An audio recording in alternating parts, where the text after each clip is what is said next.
Should start.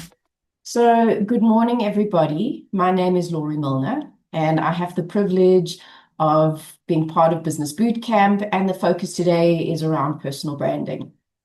It's nice to see a few familiar faces in the room, and for those of you that are new to Bootcamp, welcome.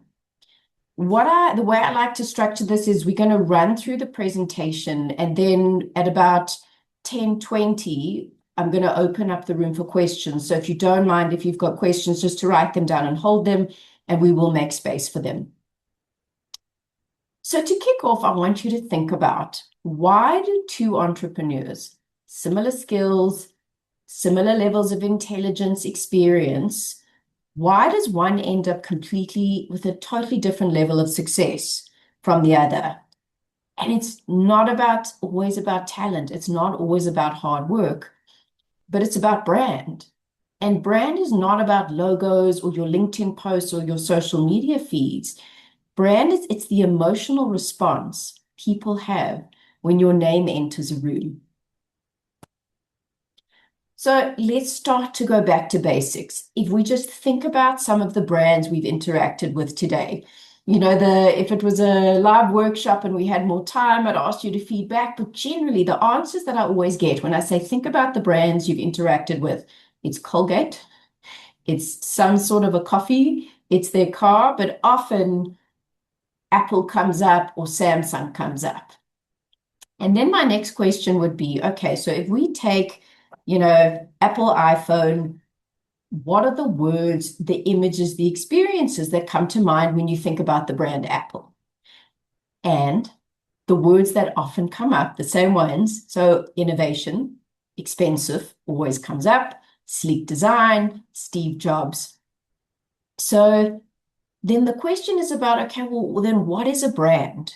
And we know that it's a promise. It's a promise of the value you're going to get for purchasing whatever product it is. But at the end of the day, a brand is a sorting device. Because if I said to you, right, here's two options, Coca-Cola or, the no-name brand, Red Ribbon, which one are we going to go for? Naturally, Coca-Cola. Because why? Because it's a brand we trust. But I should think of a healthier brand. But anyway, but it's that value, it's that association. So in other words, it's a sorting device. But brands we know are not just limited to products. People are brands. Just these are some of the most famous personalities, the most well-known. And again, if I said to you, well, think about Oprah. What are the words, the images that come up in your mind when you think about her? And the most common ones, everybody look under your chair. You get one and you get one. But humanitarian, she's an amazing listener. She's an influencer. So then the question becomes, well, first, a step back. Jeff Bezos, founder of Amazon, said it best. And he said, a brand for a product is like a reputation for a person. So think about that, because in the same way we would associate words with Apple, with Oprah, people are doing that about you. And so what I want us to explore this morning is, what are the desired words that you want to come into people's minds when they think about you? So in other words, what do you have to do to become a brand? And why does this even matter? Because your brand is your sorting device. People will buy into you first before they even look at your product or service. And your brand is going to determine, how quickly do people trust you? How much are they going to pay you? How are they going to treat you? And so our brand becomes our leverage. This is our differentiator. So what is the starting point? How do I begin to create this brand? And so it's just really getting a bit of clarity about, well, what are those words? How do I want to show up in other people's minds? So for example, some could be, well, I want to be known as dynamic, reliable, trustworthy, loyal, creative, reliable. So I want to just give you a minute and just think about and jot down, if you can't think of 4, think of 2, just what are some of those words? How do you want people to associate you? And if we want, we can even put them in the chat. In fact, why don't we do that? Who wants to just put 1 or 2 words? How do you want to show up?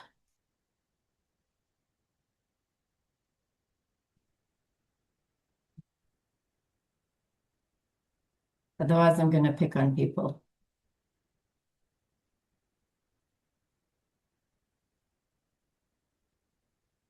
Am I not seeing the chat? Oh, there we go. Honest, confident, reliable, knowledgeable, consistent. That's a great one. And we're going to talk about that just now. Oh, now I've lost my screen. So the question is professional, expert. Thank you. So the question, guys, becomes my intention. This is what I want to be known for. What are you doing every day to demonstrate it? Because we can't walk around with the t-shirt that says professional, trustworthy, reliable, consistent. Our brand is experiential, and it's experienced moment by moment and interaction by interaction by the people we influence and who influence us. So it's starting to think about, what am I doing to demonstrate it? How do I bring alignment between how I want to show up and how I do show up? Because there's three brands. There's the brand you think you are, there's the brand you communicate, and there's the brand people actually experience. So now if you think about those words you wrote down, would your clients, would your customers, would your colleagues, would they describe you in the same way? And the point is, we've got to position our brand. Otherwise, it will be positioned by others. So, Rata, what time do you think you'll be finished? I'm not rushing you. I'm just asking. we're going to be, well, it's an hour session, so it's 9:30 to 10:30, but we're going to open for questions at 10:20. Yeah, can you do it a bit later? Because I need to still go to the 8. Okay. So, how do we close the gap? It's understanding that everything we do and say communicates. And this is getting us. So, what I want to take you through today, and this is my favorite slide, is, if you open a fire hydrant and the water goes whoosh, and it comes out flying, it's going to feel like that for the next 40 minutes. I like to give you a lot of things to think about. Branding is so big. I usually do this in a full day and I've got 50 minutes.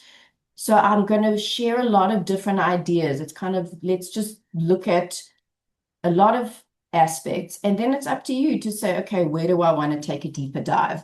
So the first aspect of branding is around physical presence, meaning one aspect of branding is, how am I showing up? And it's not about dress or fancy labels. What you need to think about is, am I inspiring trust? So the clients, the people that I'm trying to sell to, the people that I'm trying to build relationships with, it's, am I dressing appropriately for their environment? So if you're going into a law firm versus an ad agency, you're going to show up differently. Culture plays a role. So it's just starting to think, am I showing up in a way that is inspiring confidence? Think about when you go into a plane, what does the pilot look like? They've got that aura of authority and the uniform, and you really start to trust that person. But if this dude on the left showed up and he said, right, we're all excited for our trip to Cape Town today, you run into a different airline. So Sylvia and Hewlett said, dress for the job you want, not the job you have. Physical presence is also, as I said, it's not just dress. It's, what are we saying? What are we not saying? Verbal and non-verbal. And sorry, what I didn't mention, guys, I'm going to share the slide deck with you. You'll get all the slides. And really what the slide is saying, it's not about what we say. Only 7% of the words we communicate indicates how a message is received. It's all about the nonverbal. But if we think about the verbal, just in terms of brand building, it's the little things. And guys, what I'm saying, stuff but sometimes we need a reminder about. It's, my colleague Nadia Bolchik and I call it a series of BLOs, blinding lights of the obvious. Some of them is manners. It's just thank you. Even if someone's doing what they're supposed to be doing, please, thank you. Really appreciate it. In a meeting, it's be the problem solver, not, well, it's not going to happen, can't work. Mind what you're shutting down. But when it comes to the non-verbal, and this is what excites me from a branding perspective, these are the sort of things we need to think about when we're engaging, because branding is relationships. Our businesses is about relationships. The obvious, eye contact. Are we present? Are we making eye contact? Are we really making this person feel seen?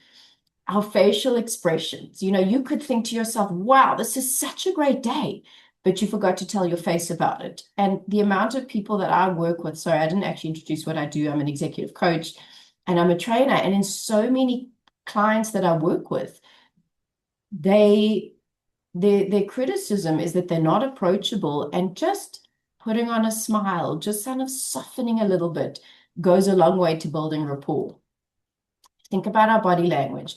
And what's important about body language, and I'll put it in the resources, a great TED talk from Amy Cuddy, who said that we know mind influences body, can body influence mind. And what they found is just standing in a power pose, so confident, stretched out, shoulders back, head up, boosts testosterone, and it drops the stress hormone, which is cortisol. So just think about, when I'm going into a meeting, am I standing in a powerful position, or am I kind of going into a powerless pose? And it's not only what we're communicating to someone else, but it's what we communicate to ourselves. And our energy, that's what's going to introduce us. How firmly are you shaking hands? What's the presence you're walking in? And so I'll also talk about the 4 P's of branding. And the 4 P's of branding, number 1, preparation. Have you gone into detail? If you're meeting a new client or a pitch or something, what are their pain points? I'm going to talk about prep a little bit now using LinkedIn, but just what are the questions that you're bringing? Have you shown you've done your research? That goes a long way. But then it's participation. So if you are in a meeting, we all have that voice in our head that goes, shh, just keep quiet. Don't ask it. You're going to sound stupid. But participating is where we show our value, whether it's not talking for the sake of it, but asking that question, sharing that insight. That's where your value starts to really come alive. The third one is my favorite, is be punctual. Because do you know that person in your life who's always 20 minutes late? And I hope you're not the person who's always 20 minutes late, but think about that person. What do you associate with them? They're not reliable. They're not trustworthy. If it's someone in your business, geez, I don't know if I can trust them with my clients. So even if it's 5 minutes, it's signaling to the person they don't respect my time. So if you say that you're bad with being on time, this is a really good reason to get it right, because again, it's starting to affect the words they're going to associate. And the last piece, presence.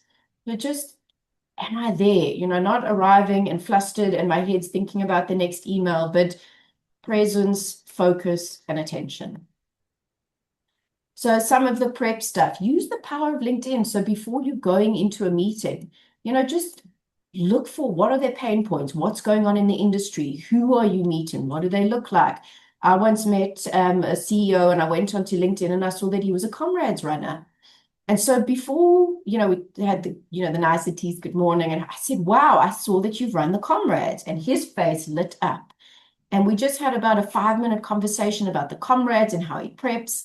And then we got into the work. So see where you can connect, find common points of connection. And even then connect ahead of time. So you can go on and connect on LinkedIn.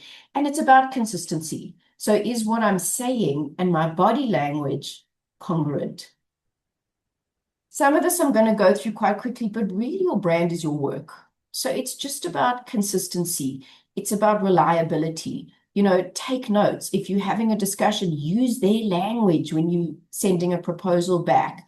If you imagine that your work is this big brand you stamp, and I'm not saying be a perfectionist and then obsess over it, but it's that absolute pride in everything that you do that is communicating that brand.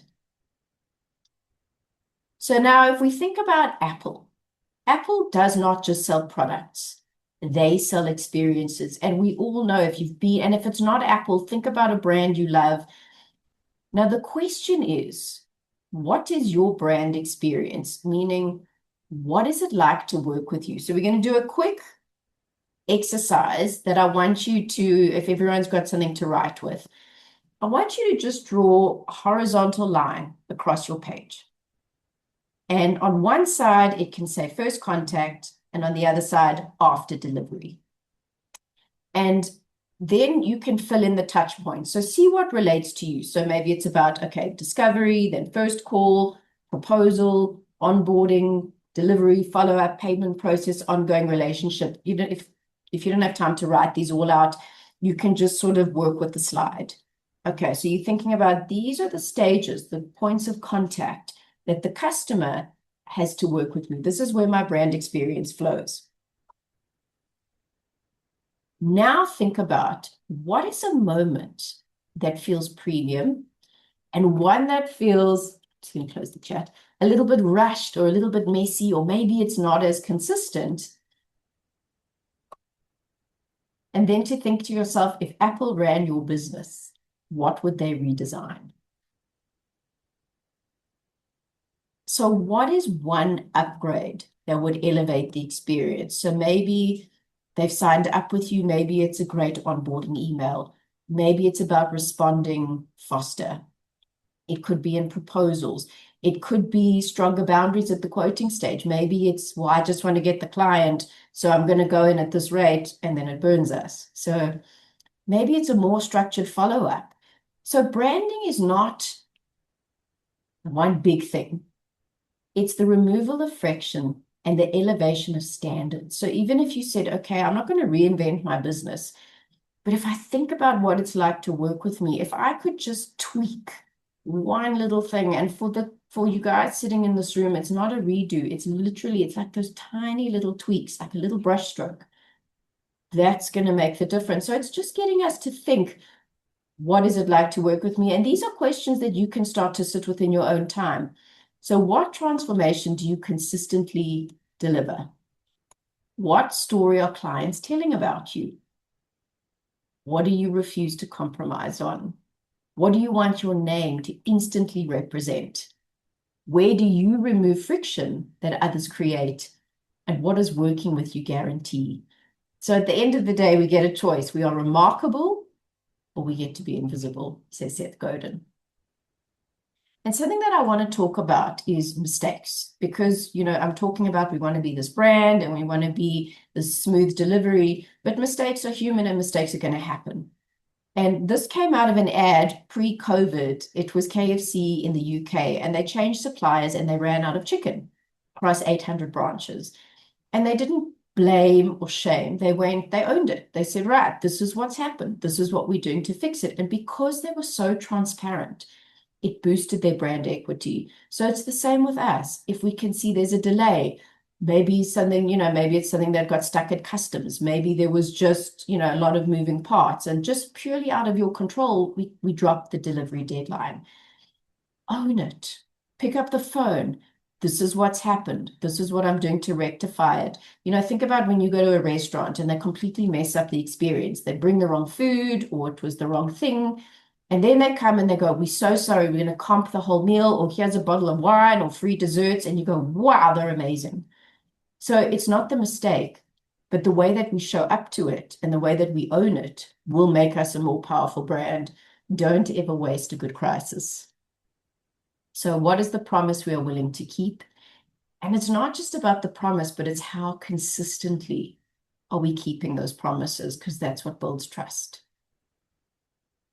So we can do and tick all the boxes. You know, we can show up, we can have the posture, the research, the punctual. But what we need to think about is, how do we deal with stress and conflict? Because that's really going to affect our brand. As I said, this is about people and relationships. So if there's one thing we leave with today, how do you become a better brand? Self-awareness, self-observation. And it's just asking yourself some questions. Okay, well, how do I respond to criticism? Do I get defensive? Do I need to be right? Do I listen to others, or am I just in a hurry to get it done? Am I blaming? What happens to me when I'm stressed? And if you're just honest with yourself, we can start to think ahead in certain situations. And so we know our cars have got this amazing early warning system. So if you're about to run out of petrol, the petrol light comes on. Basically, it's a sign that says, if you ignore me, something bad is going to happen. So we've got the same internal wisdom, and it's called our body wisdom. So if you think back to a time you got triggered, someone made you angry, you felt stressed, you felt anxious, and I said to you, where did you feel it in your body? Now, some of us feel it, oh, my gut. For some people, they say their neck. For me, my throat's closing. Some people, it's their jaw, their fists, their head. And if you don't know what I'm talking about, just start to be aware of, that is what happens to me. And the point is, when you can feel that pang, whether it's your gut, your heart, and you just pause and you go, oh, this is not the state to have this conversation. This is not the time to send the email. And just by pausing and noticing that, you can diffuse a situation before it starts. I'm picking my favorites because if we spoke about interpersonal comms, we would be here all day. So the one is, in situations where someone, if we get angry, maybe it's someone on the team, they let us down, is just react to the outcome, not to the event. And what I mean by that is, let's say someone dropped the ball. They were supposed to deliver something, they didn't, now put you on the back foot. And I've had a client doing this and I was so angry and they just wanted to call this person out. And I said to them, okay, but what is the outcome? How do you want to work with this person going forwards? Because if you come in there, bite their head off, all you're going to get is passive aggressiveness and tension. So they said, well, I want to be able to work with this person. I want to be able to share what I'm frustrated about and make sure this doesn't happen again. So I said, great. Now, what's the phrasing? What's the wording? Think about how you want to structure the conversation. So start with the outcome. What do I want that to look like? And then start to plan your conversation ahead of time. And really, if we want to be a powerful brand, it's thinking about, and this is a hard question because it triggers us, where did I contribute? So going back to that same client, I said, okay, knowing what you know now, what would you have done differently? And they said, well, to be honest, I shouldn't have waited till the day before to check the work. I assumed they knew what to do. I expected them to have this done. I should have checked in. I should have made sure. All these little touch points. So sometimes it's about saying, look, I own my part in this, but this is what I want to prevent going forwards. And if we can just own that and go, okay, this is where I could have done it differently. Again, we're showing up differently. And just think about your virtual comms. I mean, how many times have you had a rude email and a rude WhatsApp and you're in that moment that you just want to reply and you just want to have the upper hand? That's damaging. And I'm sure we can all tell a story about, I wish I didn't send this email and I was so angry. So again, just notice. Write the email, put it in your drafts, give it 24 hours, be in a neutral state, be in a more resourceful state, and then find a better way. And ultimately, what's always going to win over any virtual comms is just pick up the phone, especially when it comes to bad news. Don't be the brand that they just phone you. Not to say only phone with bad news. Sometimes even in our personal lives, you phone people to vent. Sometimes just phone to see how they are, tell them the good stuff. And really is delivering the message consistent with my desired reputation. Do I need to say it? Is it necessary to say it? Am I saying this just because I want to be right? Just that pause before we choose, should we deliver the message, should we not? Now, what's important for me is when we're talking about relationships, is this thing about saying no, because again, we want to be a great brand, we want to be a great supplier, we're building our businesses, we want the work. But saying no is not just about, it's not about being difficult, it's about maintaining standards. And it's also about what you are and are not willing to tolerate. And some of us are comfortable, some of us are fine. We can set boundaries, say, look, unfortunately, I'm blocked until this day, I can help you here. But for most of us, it is so hard to say no because we don't want to we don't want to upset someone, we don't want to offend someone, we don't want to disappoint, we don't want to let them down, we don't want to lose the work. So what is just some things to think about? Because this is about retaining your brand equity. So if someone says, can you fit me in? Can you get this done? First, start with a buffer. Okay, let me check my calendar and I'll come back to you. Because what most of us do is we overloaded and we go, sure, I'll do it for you tomorrow, knowing your plate is full. And this is where I say it's quality versus quantity.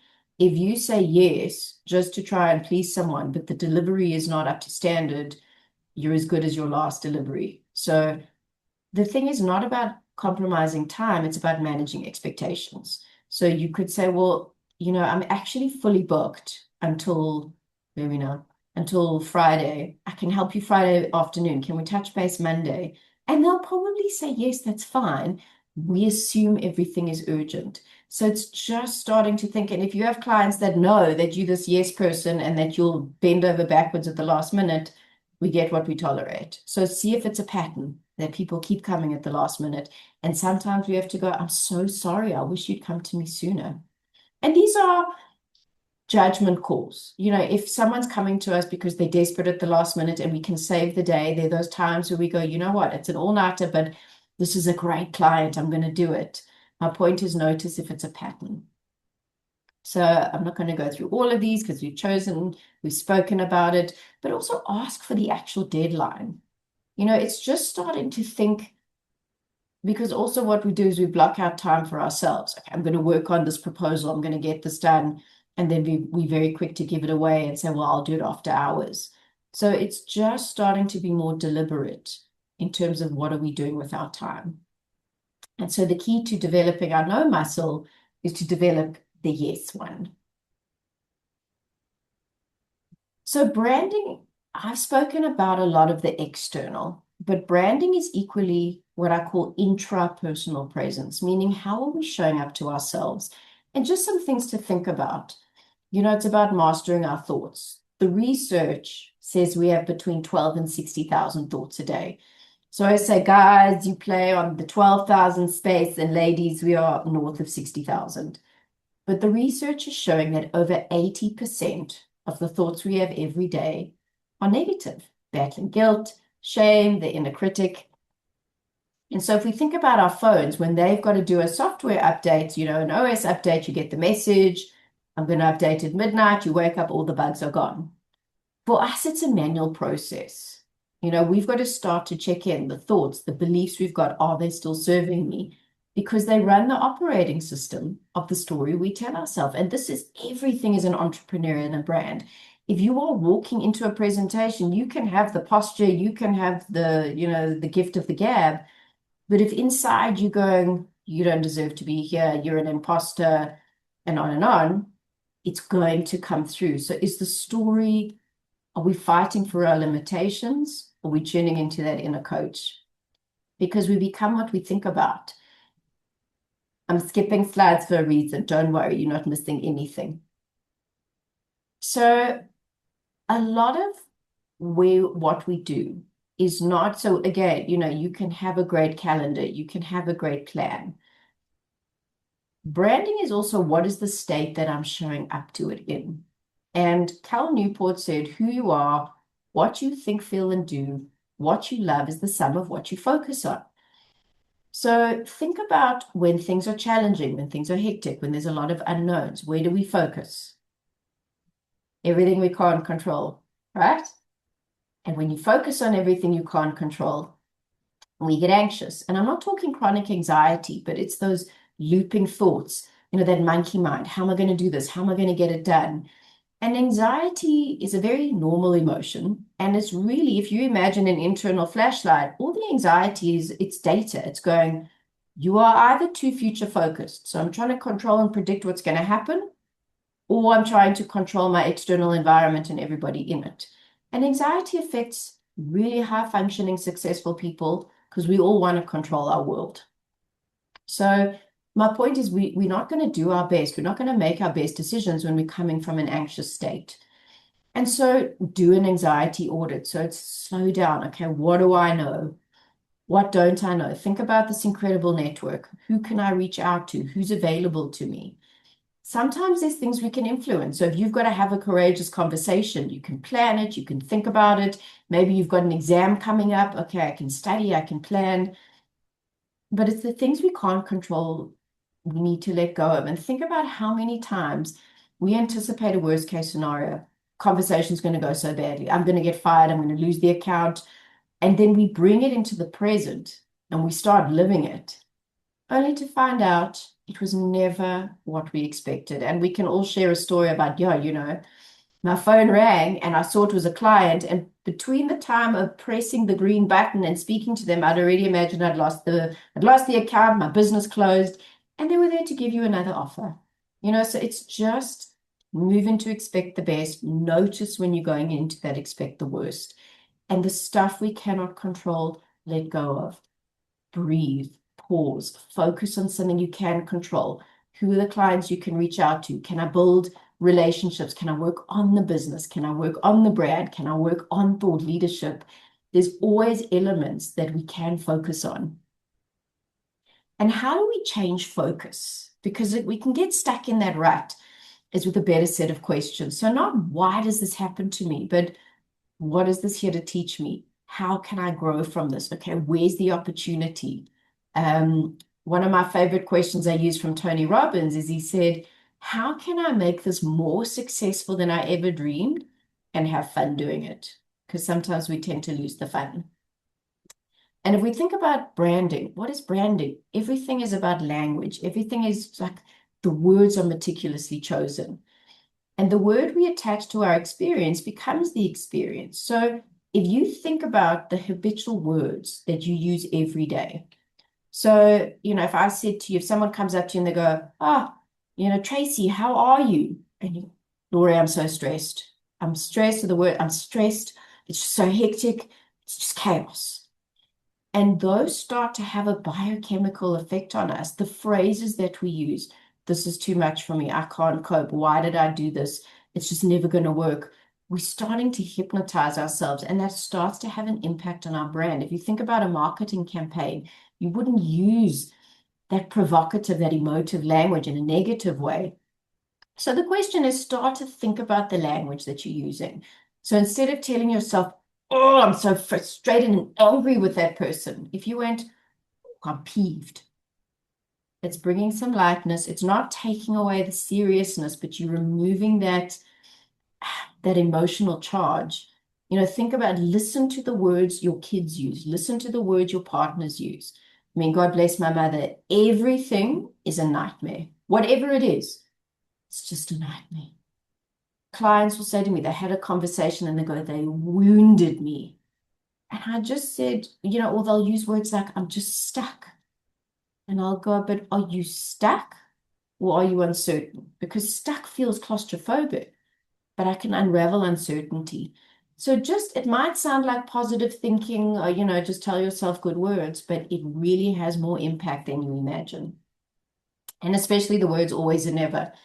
These deals never come, always happens to me. Just be selective on the words you use. And also our self-talk, guys. We could spend a whole day on this in the inner critic, but just what are we telling ourselves? We need to be our best cheerleaders.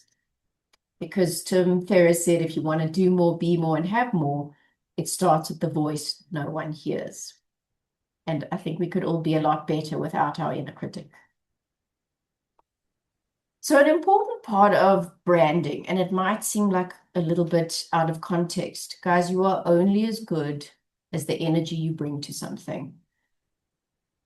You can tick all the boxes, you can have the plans. If you don't have the energy to execute, we're not going to show up in the way that we want. And I just want to give you some ideas, because often as entrepreneurs, and it also depends what stage of your business that you're in, because it always feels there's an excuse. When I first start the business, well, I'm too busy for anything. I used to go for runs, but now it's too much. Then you're so used to doing everything. Or if I'm spending time for a walk in the morning or doing this, everything's going to go out of control. There has to come a point where we're going, irrespective, I need to start putting myself in the calendar.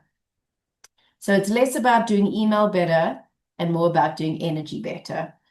And self-care is just literally self-remembering. Am I remembering me? Am I putting myself in the calendar? Because if we don't, that depletion, we are not going to be able to show up to anybody. And I'm not going to go into the stuff we know we need to do. We know the stuff. We should be exercising and nutrition and hydration, 7 hours minimum, at least. And for 7, if you're doing less and you're telling yourself you get by, the research proves otherwise. Connecting, mindfulness. So the difference between saying, I know I should be doing this and how do I actually do it, is what I call, it's just the formula of micro wins. We tend to think too big. We tend to think, well, I don't have an hour. But if you made a decision And I like to tell the story of Sunday night. And I say, well, Sunday night, what do? We tell ourselves tomorrow morning, because it starts on a Monday, I'm going back to the gym. I'm going to walk. I'm going to meditate. I'm going to journal or read or whatever it is. And then you wake up at 7 and you hit snooze. And then you wake up in a panic. So you wake up, hit snooze, and then you wake up at 7 in a panic. So the way to interrupt this is to make a specific decision and say, okay, tomorrow I'm doing this. And then you don't let your mind argue with you. And so when you wake up and you take what I call the micro win, it could look like I'm just going to do 2 mindful breaths. I'm going to do 5 squats. I'm going to write, never mind a page of journaling, just a sentence. And the point is, you keep the promise you make to yourself, because when you do that, that's where your confidence comes from. That's when you build your brand. And it's not about time. It's not about needing an hour. As I said, it's just consistency. And all of us can find 15 minutes a day if we scroll the socials less. And in that 15 minutes, doesn't have to be every day, we make progress on our goals, it's going to start to accumulate. So if we can own the first and last 15 minutes of the day, you will start to change your brand, change your day, because this is where brands are built. You don't have to wake up at 5, but if you just get up 20 minutes earlier and you put in that time for yourself, doesn't matter what it is, you are triggering yourself. You are building a peak state. And from that peak state, that's where you start to take on the day. So 2 ways to own the morning. Number 1 is do not check your phone first.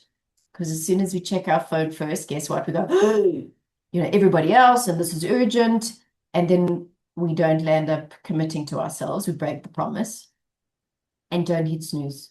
And the only reason you might hit snooze is we haven't made a specific decision, which is why the night before, decide, what is it I want to do?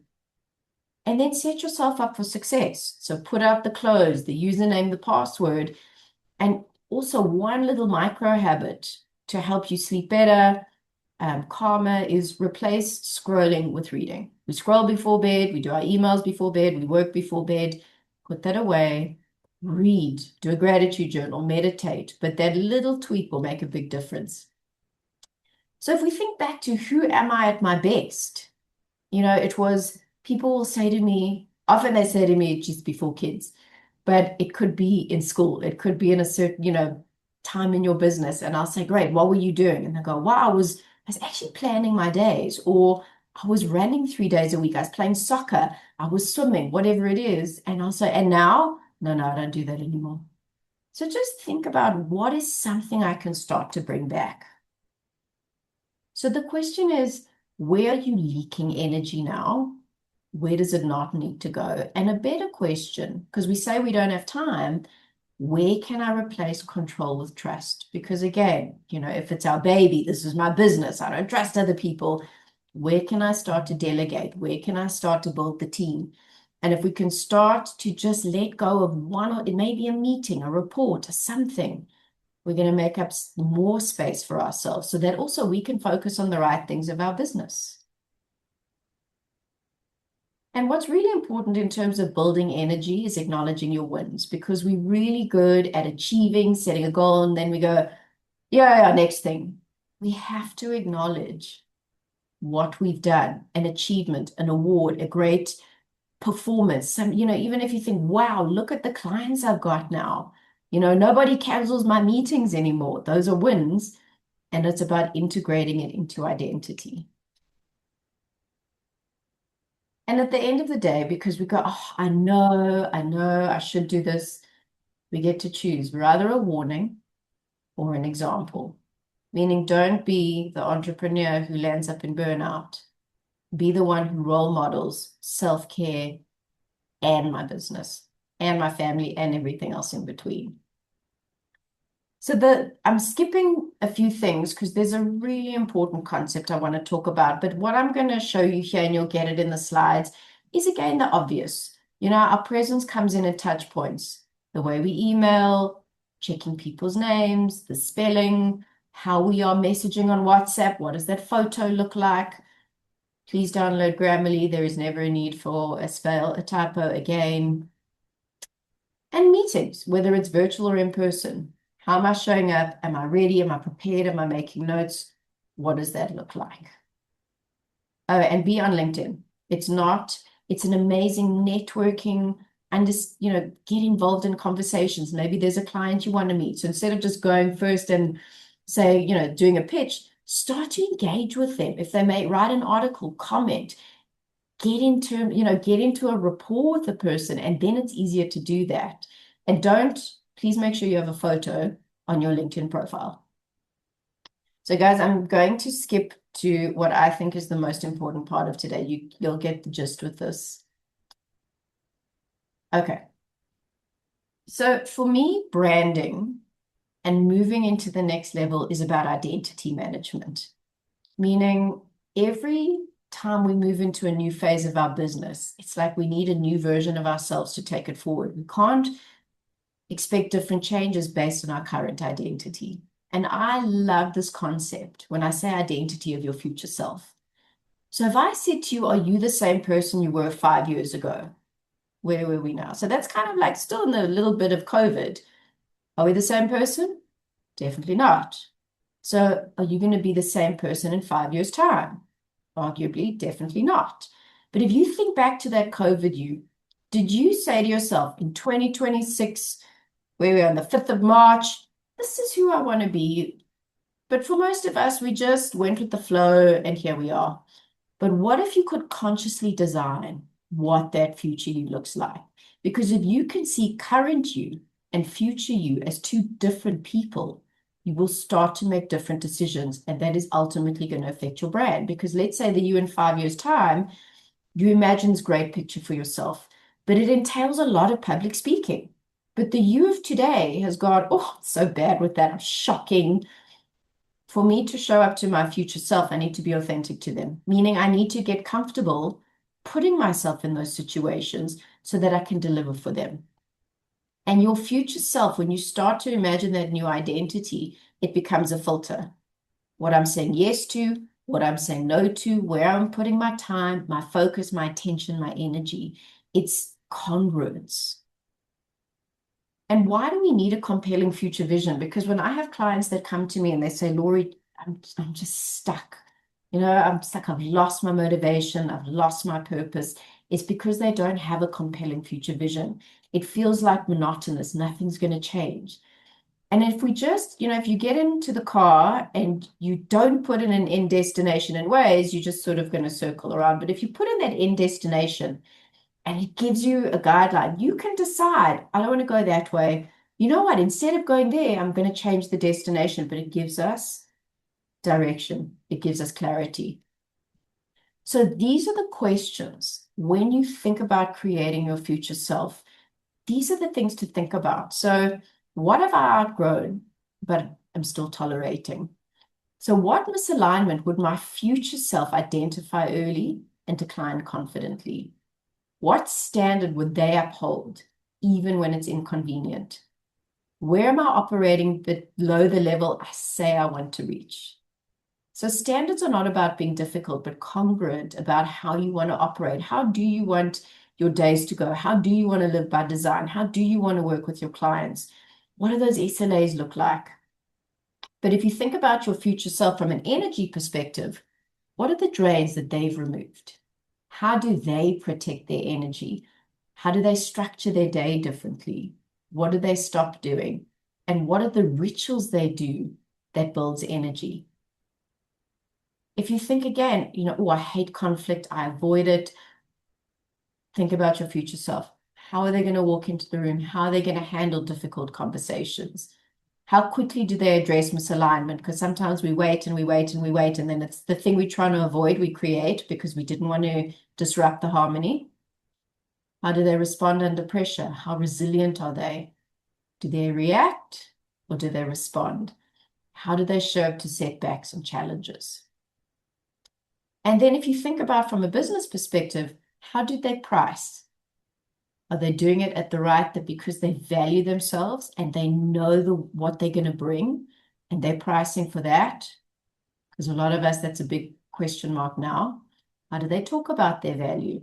What measurable outcome are they known for? What do they want to be famous for? What are the words that come into people's minds? Again, how do they enter the room? What's the energy they bring? What do they stand for? Because when we change identity, and this is not saying I'm becoming a different person, it's giving yourself permission to grow into that next level. For me to go into that next level of leadership for what my business needs, who's that brand? Who do I need to go into? Because when you change identity, you change what you believe is possible. And so when this is about, if you haven't read Atomic Habits, read it. James Clear is the concept of every time I take an action, it's a vote, it's evidence for who I'm becoming. So when I do the walk, when I decline something, when I decide to tackle something head on rather than delay it or procrastinate, wow, that's evidence I'm becoming my future self. So then the question is, what are you still saying yes to that your desired future self would say no to? And the fastest way to move forward, it's not about, oh, I've got to do more to become this great brand. It's what do I need to stop doing? And that feels a lot more manageable. And choose one thing. Don't, or if it's something you do want to start doing, think micro wins, think 5 minutes. And guys, we can always start. This is also about keeping ourselves relevant. So we shape the garden of our minds by planting specific things. So what am I reading? What are the experiences? Who am I engaging with? What are the kind of conversations I'm having? Jim Rohn said we are the average of the 5 people we hang out the most. So what are you feeding yourself? You know, that's from like a business technical relevance point of view, but personal growth. Just different ways to stretch and grow yourself. So my last 2 thoughts for today, actually, there are 3 thoughts for today. This quote comes from Austin Kleon, and he said, build a good name, keep your name clean. Don't make compromises. Don't worry about making a bunch of money or being successful. Be concerned with doing good work. And if you can build a good name, eventually that name will be its own currency. And that is the essence of your brand. So if you wake up tomorrow and you think, wow, she said a lot of stuff, what do I do? Don't say, what do I want to do today? But what would future me want me to do today? And in closing, Tom Peters is the grandfather of branding. So if you want to know all things branding, look at all of Tom's books. And he said it's this simple. You are a brand. You are in charge of your brand. There is no single path to success and no one right way to create the brand called you. Accept this. Start today or else.